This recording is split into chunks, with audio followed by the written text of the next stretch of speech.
चर्चा हुई है, अच्छी चर्चा हुई है, और मैं इस बात को कह सकता हूं कि जो महत्वपूर्ण इश्यूज सदन के अंदर चर्चा होने चाहिए थे, और जैसे ऊना में घटना घटित हुई है, उस घटना घटित होने के पश्चात हमने वहां पर इन्वेस्टिगेशन के लिए 7 दिन का वक्त दिया है, और उसमें हमने आज स्टेटमेंट भी हाउस में दी है कि इंश्योर करें कि विदिन 7 डेज वो रिपोर्ट आ जाए, और उसके बाद जो कार्रवाई अगली करनी है उसको हम करेंगे। लेकिन कुछ चीज़ों को लेकर के मुझे लगता है कि बातें कहीं होती है और कहीं पहुंचने की कोशिशें होती हैं।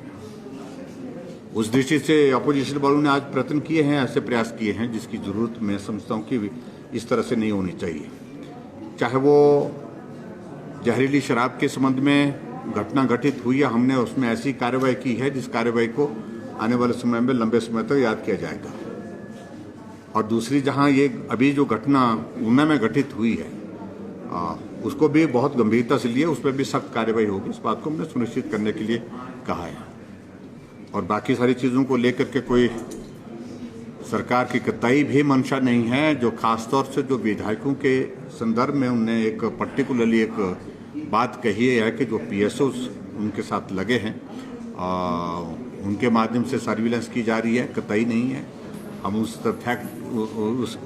फैक्ट्स की जांच करने के लिए हमने कहा कि पता करिए कि जब उनके पास मैसेज है उसका रेलेवेंस है कि नहीं है, यानी कि वो सत्यता है कि नहीं है। लेकिन इस प्रकार की सरकार की ओर से कम मैं स्पष्ट करना चाहता हूँ कि कोई भी ना आदेश है, ना निर्देश है, ना कोई इस तरह की हमारी मंशा है कि हम किसी विधायक की निजता को लेकर के कोई इस तरह से कि भी वो कहाँ जा रहे हैं, कहाँ आ रहे हैं, इस सारी चीज़ की लेकर के कोई भी इस प्रकार की इन्फॉर्मेशन सरकार ने न मांगी है। सर, रूस और यूक्रेन के बीच में युद्ध शुरू हो गया, कितने हिमाचल के लोग हिमाचल के 7 बच्चे उसमें हैं जो स्टूडेंट हैं, मेडिकल स्टूडेंट बताए गए हैं, ज़्यादातर हैं उसमें जो वहाँ फंसे हुए हैं। मैं उम्मीद करता हूँ कि वो सब सुरक्षित होंगे, और हमने इस मामले को केंद्र के साथ भी टेकअप किया हुआ है। केंद्र सरकार ने भी प्रयत्न किए हैं, और उम्मीद करता हूं कि बहुत जल्दी वो वापस सुरक्षित भारत आए।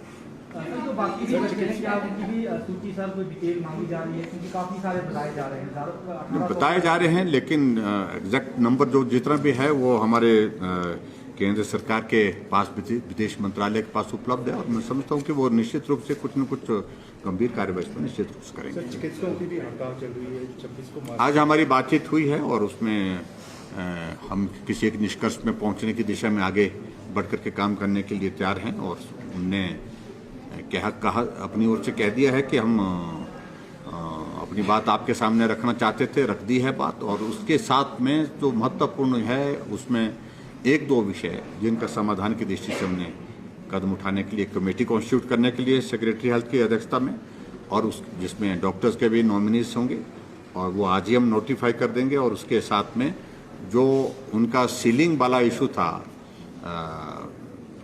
उसमें बातचीत करने के बाद सार्थक दिशा में चीज़ें आगे बढ़ी हैं। Thank you. जासूसी का वाला मामला मैंने कह दिया, कुछ भी ऐसा नहीं है, ये बेवजह की शंका है, और उस शंका पर विश्वास नहीं करना चाहिए। जो मैसेज की उनने बात कही है, हम उसको वेरीफाई करेंगे। सर, आंगनबाड़ी कार्यकर्ताओं की मांगों पर विचार करेंगे। मांग कर रहे हैं, उनकी बात